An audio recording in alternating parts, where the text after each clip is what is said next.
Thank you, Daniel. It's an injury you can't see, can't detect with basic scans, and can't necessarily even prevent. Concussions are a serious brain injury, and if not detected or treated properly, can lead to lasting problems and even sometimes death.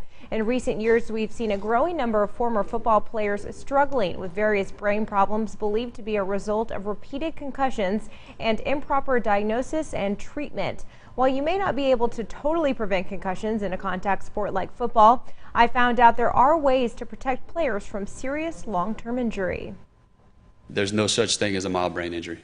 A major misconception athletic trainer Tommy Dean is trying to change. When it comes to concussions, he says it doesn't take a lights-out hit to cause damage. Statistics show that less than 10% of concussed athletes even have a loss of consciousness. We found that any dings or bell ringing hits or any time that you're dazed after a hit, that those classify as a mild form of concussion. Sports medicine specialist Dr. Stephanie Aldred says, unfortunately, there are no commonly used brain scans that can pick up a concussion. We always want to try to look for CT evidence or MRI evidence of a concussion, but you just don't see them. Doctors and athletic trainers have begun relying on baseline cognitive testing to provide an apples-to-apples comparison. In the event that they do sustain a concussion, we're able to compare that score pre-injury to that athlete post-injury. Otherwise, it used to be, does your head hurt?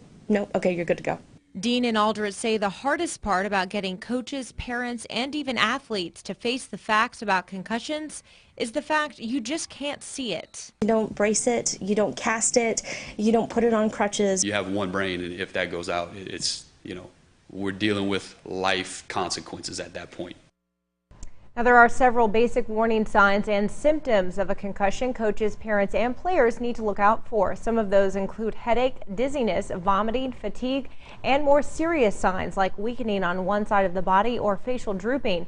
Sometimes players may not speak up if they suspect they have a concussion.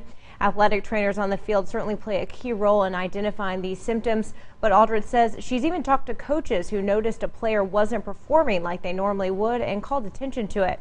Now, new state laws were implemented a couple years ago to better protect players, teams, and coaches.